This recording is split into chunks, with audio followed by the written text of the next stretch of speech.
UP में हुए 69,000 शिक्षक भर्ती आरक्षण घोटाले को लेकर शुरू हुई सियासत थमने का नाम नहीं ले रही है।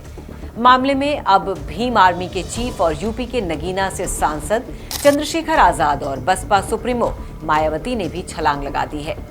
चंद्रशेखर आजाद ने सबसे पहले इस मामले में यूपी की योगी सरकार पर हमला बोला था। शिक्षक भर्ती आरक्षण घोटाले में लगातार हो रही राजनीति के बीच लखनऊ कोर्ट का फैसला आया कि नई मेरिट लिस्ट तैयार की जाए और जिन भी लोगों का आरक्षण मारा गया है उन्हें आरक्षण दिया जाए।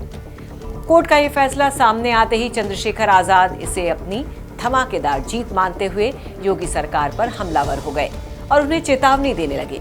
नमस्कार, आप देख रहे हैं श्रेष्ठ भारत और आपके साथ मैं हूं मुक्ता सिंह।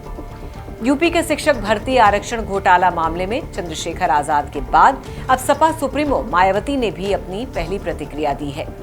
मायावती ने क्या कहा, ये तो हम आपको आगे बताएंगे, लेकिन पहले बताते हैं कि कैसे नगीना सांसद चंद्रशेखर आजाद योगी सरकार को आंदोलन की धमकी देने लगे।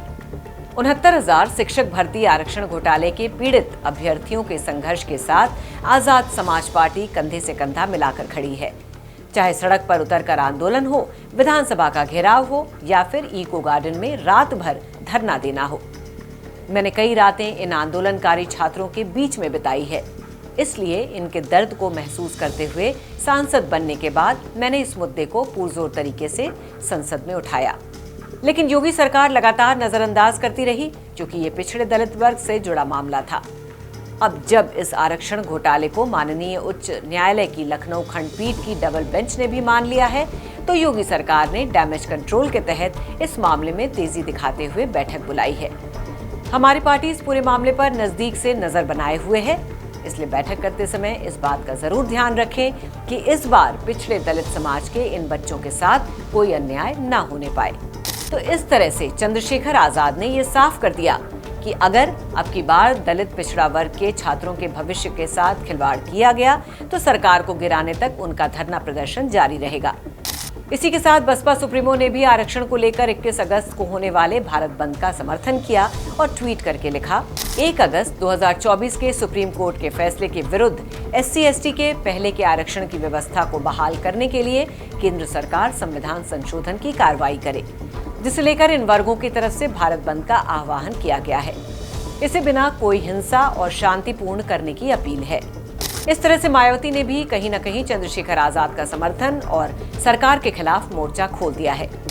ये दोनों दल आरक्षण के मुद्दे पर योगी और मोदी सरकार को घेरने में लगे हैं। ऐसे में आपको ये भी बता दें कि सुप्रीम कोर्ट ने इस मामले को लेकर क्या कहा था। सभी SC/ST जातियां और जनजातियां एक समान वर्ग नहीं है।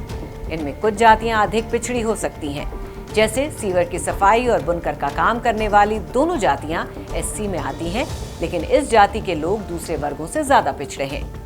इन वर्गों के उत्थान के लिए राज्य सरकारें SC/ST आरक्षण का वर्गीकरण करके अलग कोटा निर्धारित कर सकती हैं।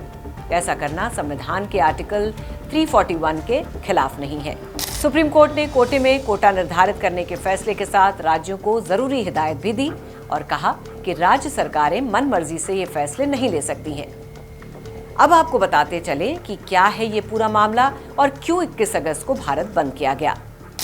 दरअसल हाल ही में अनुसूचित जाति और जनजाति आरक्षण में क्रीमी लेयर पर सुप्रीम कोर्ट ने एक फैसला सुनाया था, जिसे लेकर देश भर के दलित संगठनों ने आज के दिन भारत बंद का ऐलान किया था।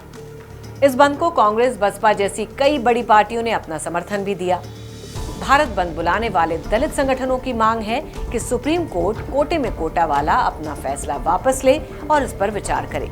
अब देखने वाली बात ये होगी कि विपक्षी दल और दलित समाज की तरफ से बुलाए गए भारत बंद का सरकार पर क्या असर पड़ता है और आरक्षण पर सरकार और कोर्ट आगे चलकर क्या फैसला लेते हैं। इस खबर के बारे में क्या सोचते हैं आप, हमें कमेंट करके जरूर बताइए। फिलहाल के लिए बस इतना ही। बाकी खबरों के लिए देखते रहिए श्रेष्ठ भारत। श्रेष्ठ भारत पर खबरों से जुड़े रहने के लिए चैनल को सब्सक्राइब और लाइक करें, बेल आइकन दबाएं और देखते रहें श्रेष्ठ भारत।